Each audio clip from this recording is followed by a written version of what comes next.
The Soviet Union officially built socialism, in which bourgeois currencies, such as the dollar or the franc, were considered hostile. But behind the scenes, things were different. Western currencies were needed as much as air. This was because there was a shortage of everyday goods within the country, and the only way to buy them abroad was to pay in dollars. The USSR constantly needed to import grain, equipment, medicines, machine tools, and even clothing from abroad. In return, it could only sell oil, gas, metals, and gold, but no one in the world wanted to trade for rubles. Only dollars, marks, and francs were accepted. That is why the Soviet Union hoarded currency, to survive and buy what it could not produce itself. The closer the end of the 1980s came, the harder it became inside the country. The economy was stalling. There was a catastrophic shortage of currency. Then the USSR resorted to extreme measures. It began to sell off its gold reserves en masse, and not little by little, but 50 to 60 tons every month. This was done in secret from the people, but it is well known from documents and reports from Western banks. The figure itself is frightening. By 1990, there was more than $45 billion in the USSR's foreign accounts. This was a huge amount, comparable to the budgets of entire countries. But at that time, people sometimes did not even have soap and sugar on the shelves. For the authorities, this was a paradox. On the one hand, there was poverty in the shops, and on the other, billions abroad. The USSR began to resemble a person who had a safe full of dollars, but no longer had the keys to it. And this paradox was not accidental. Behind it were specific decisions and specific people who later disappeared from view. But in Soviet times, they tried not only to accumulate currency, but also to hide it. Money was kept away from prying eyes, not in the state bank in plain sight, but abroad, under code numbers and through front organizations. Part of the reserves did indeed lie within the country, in the accounts of Bank, which was something like the USSR's wallet for international settlements. But a significant part of the currency, billions of dollars, was located abroad. It was these funds that were most vulnerable at the moment of the country's collapse. Soviet currency accounts were opened in banks in Austria, Switzerland, Germany, France, and even Japan. Moreover, they were often not under the name USSR, but under fictitious names or numbers. This was done in order to cover the tracks and hide the real owner. There were so-called code accounts. This is when, for example, the owner listed in a Swiss bank was not a country, but an abbreviation or simply a number. Whoever had access to the password could control millions. This scheme was used not only for trade, but also to finance intelligence, diplomatic operations, and sometimes secret deals. After the collapse of the USSR, a real hunt for these accounts began. But it turned out that the documents had been lost, and the people who had access had either left or supposedly forgotten the passwords. For example, frozen accounts with more than $1 billion that once belonged to the USSR were discovered in Japan and France. But it was not possible to unblock them. There was no official confirmation of ownership. Part of the reserves in Switzerland and Austria were held under fictitious names, and it has never been fully clarified who exactly controlled these accounts. By the end of the 1980s, a powerful system was still in place in the Soviet Union: the government, party bodies, ministries. But in reality, something completely different was happening behind the scenes. Control of currency reserves was concentrated in the hands of a small group of people whom no one had elected and to whom no one was accountable. In 1990, real decisions about how much currency to allocate for the purchase of grain, debt repayment, and aid to the Union republics were made by just 5 people. They were representatives of Bank, the Central Committee of the Communist Party of the Soviet Union, and the KGB. The government could officially request money, but the decision always remained with this Flying Five. These people had full access to billions in foreign accounts, and it was they who decided who would receive dollars and who would not. This was not openly discussed, documents were not published, and reports were secret. But the facts show that control over currency at the end of the USSR's existence was more like a shadow monopoly. There is no clear official list of names in open sources of the 5 people who controlled the USSR's currency reserves in 1990, as it was a closed and secret structure. One fact is particularly striking. The 5 individuals who controlled the USSR's currency in 1990 were not directly subordinate to either the Council of Ministers or the Supreme Soviet. The KGB had separate powers. A secret directive allowed currency to be spent without any checks. This money was used to finance operations abroad, bribe politicians and agents, and even support loyal groups in other countries. This later became known from declassified archives. Formally, everything looked strict and centralized. But in practice, what happened was this. Different structures of the USSR played a parallel game with the same currency funds. Some traded in weapons, some in oil, and some conducted diplomatic negotiations. And the currency received could go into completely different pockets, and often irretrievably. When the USSR began to fall apart, billions of dollars disappeared before our very eyes. The country was in chaos, republics were declaring independence, laws were not working, and old structures were collapsing. In this confusion, the main asset, the currency that had been accumulated abroad for decades, also disappeared. The financial system collapsed faster than the army or the party apparatus. The banks that held the USSR's foreign currency accounts continued to operate, but it was unclear who now had the right to dispose of this money. Some officials referred to Moscow, others to their republics, and still others simply remained silent and took action. It was at this moment that a massive transfer of funds abroad began, to private companies, offshore companies, and controlled structures. 3 months before the official collapse of the USSR, more than $13 billion disappeared. This money was transferred from foreign accounts, but to this day no one knows for sure who did it and where it went.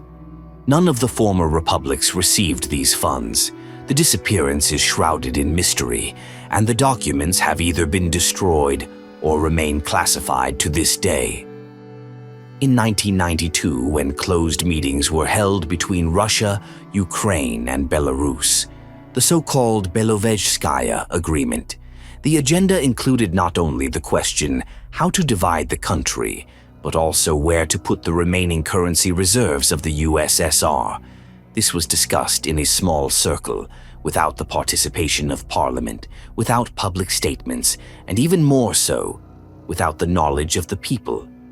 What was particularly strange was that the currency reserves were not divided fairly, but according to the principle of first come, first served. Those who had the codes and access to foreign accounts became the owners. Those who did not were left with nothing. In some cases, money literally jumped from one account to another overnight. Such operations were disguised as commercial transactions or investments, but in fact, it was the withdrawal of assets accumulated by the entire country in favor of a narrow group of individuals. After the collapse of the USSR, a real race began. Who would be the first to get to foreign currency accounts abroad? Hundreds of accounts were left in limbo. Banks waited for someone to claim them. And then the most interesting part began. Private individuals, new Russian banks, and offshore companies contacted the banks. Many of them acted on powers of attorney signed just a couple of weeks before the collapse of the USSR.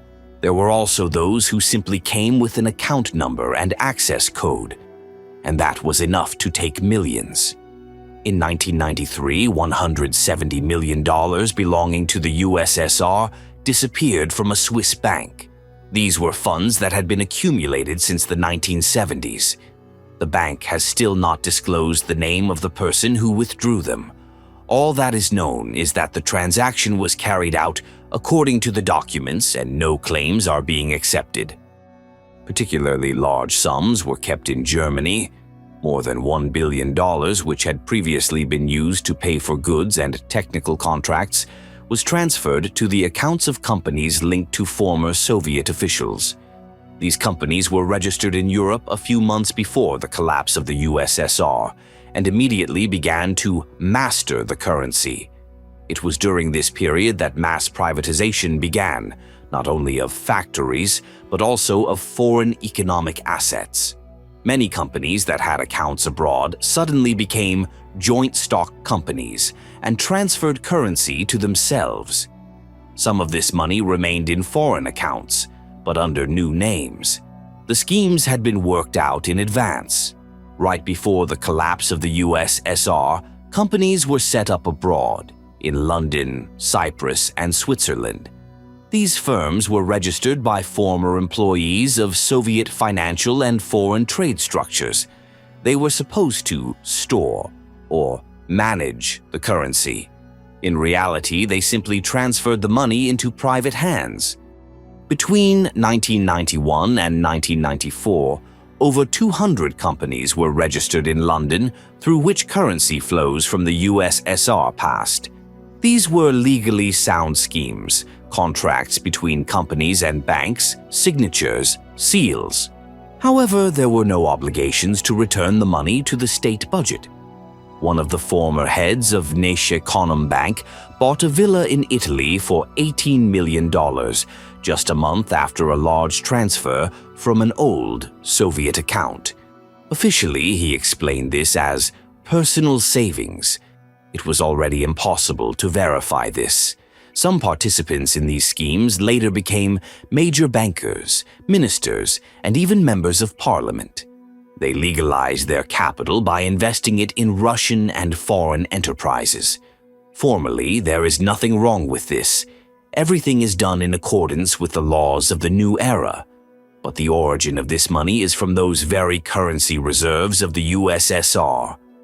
A special role in these operations was played by so-called financial intermediaries, companies that existed for only a couple of months and then closed down.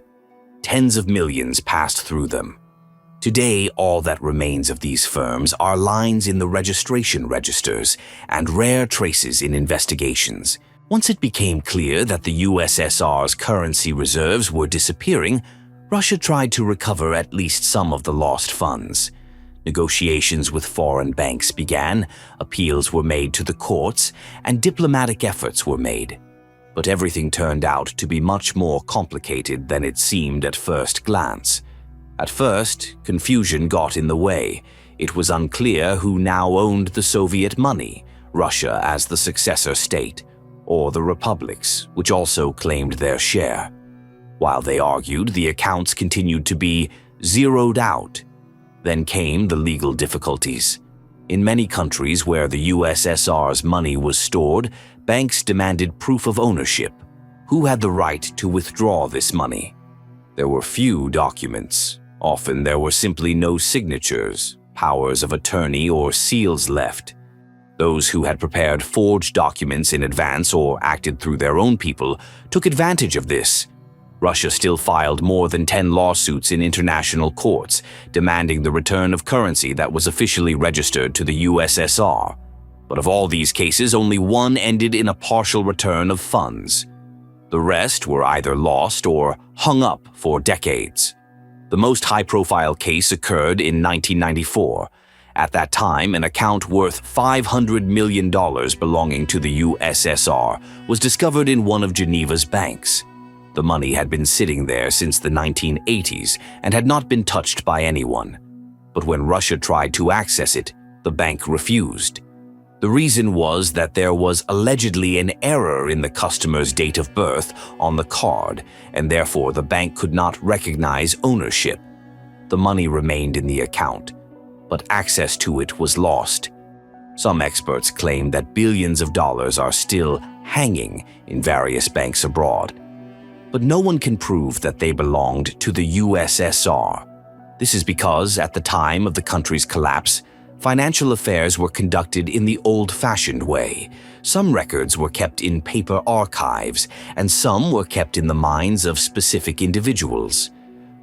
More than 30 years have passed since the collapse of the USSR, but the main question remains unanswered. Where are all these billions? Some of it was withdrawn and ended up in private hands. But according to experts' estimates, several dozen billion dollars have simply disappeared.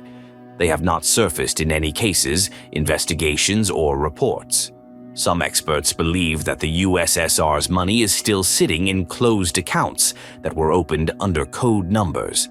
Only a small circle of people had access to them, and as long as these people remain silent or have passed away, these funds simply hang without movement. Former KGB employee said in an interview with the Western press that a significant portion of Soviet currency was transferred to banks in Dubai, to accounts with no names, only codes. Such accounts existed in the 1990s and still exist today. No one touches the money there because no one can prove who it belongs to. It is a stash for a rainy day. And perhaps someone is still waiting for the right moment to use it. There is an even more alarming version. According to a number of investigations, about $7 billion belonging to the USSR ended up in the so-called red account system of the United States. Accounts controlled by the CIA. They are used for covert operations and are not subject to official reporting. It is impossible to access them, especially if the money was transferred there anonymously. Some experts suggest that the US and its allies simply froze the accounts while the USSR was in turmoil, and then they used them to their advantage. After all, it is practically impossible to return something that is not officially listed anywhere. There is also an opinion that part of the funds was directed to international trusts, funds through which any operations can be carried out without disclosing the real owner. It was precisely such schemes that former officials and special services often used to hide large sums from the press and investigators. The currency reserves of the USSR are not just billions that have disappeared. This is a story about how an entire country saved money for decades and then lost it in a matter of months. Accounts, coded transactions, offshore companies, front companies, all this was part of a large scheme in which the people had no part. The answer to the question, "Where is this money now?" remains open. Some of it was stolen, some of it was hidden, and some of it lies dead in foreign accounts. But the worst thing is that no one has ever been held accountable, and perhaps these billions are still working. Only now not for the country, but for those who planned it all.